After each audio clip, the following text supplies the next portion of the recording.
Ngayon guys ay mag-aayos ako ng rice cooker. So ito ayaw uminit, walang power. Ayan. So ayan, isaksak natin. So ayan guys na, ayaw talaga mag power, ayaw mag on. So ayan, bubuksan natin. So kadalasan sira ng ganito guys ay fuse lang. Ayan, buksan natin. Bali tatlong screw to, ay apat. Ayan. So ayan guys, ayan yung loob niya. So ito yung fuse niya guys, yan yung may balot na puti na yan. Ayan yung pinaka fuse niya. Ngayon titesterin natin kung okay pa o sira na. So connected yan guys dito sa saksakan niya, yan sa out, sa plug niya, yan. So i-set natin sa times 1 ng tester. Ayan guys, yan, dapat papaloin siya pag tinister natin. So yan, tester natin, tutok natin kabilaan, masisira ang buhay. So ayan guys, walang pumapalo. Ibig sabihin sira nga talaga yung fuse nya. Dapat magpalo yan ng ganyan. Yan, yan guys, tanggalin natin. So ang ginagawa ko dito guys, hindi ko pinapalitan ng thermal fuse. Nilalagyan ko lang ng wire na maliit. So ayun ang ginagawa kong pinaka fuse nya. Kasi ilang beses na ako nagpalit ng ganito, yung fuse nya hindi tumatagal, nasisira talaga. So marami na akong nagawang ganito. Ang ginagawa ko yung wire lang na maliit, yung pinaka manipis lang, para sakaling mag short talaga ay puputok rin ito. So ayun na, wala talaga guys. Yan yung itsura ng thermal fuse.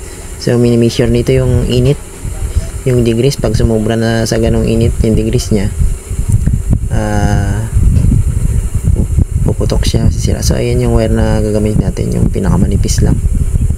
Yan, ibabalot lang natin dito sa fuse nya na yan. Bago hinangin yan, iikot lang natin yung ganyan. So manipis lang to, na manipis. So in case na mag short talaga yung ano, so puputok lang to. Kasi yung fuse talaga ilagay ko dito, madali siyang masira kahit sabihin mong bago. So yun ang ginagawa ko, manipis na wire lang nilalagay ko talaga dito. So subok ko na yan. So ayan, bago hinangin natin. Yan, nahinang na. Bago putulin. Yan, okay na siya. Yan, bago ibalik natin yung takip niya na puti na yan.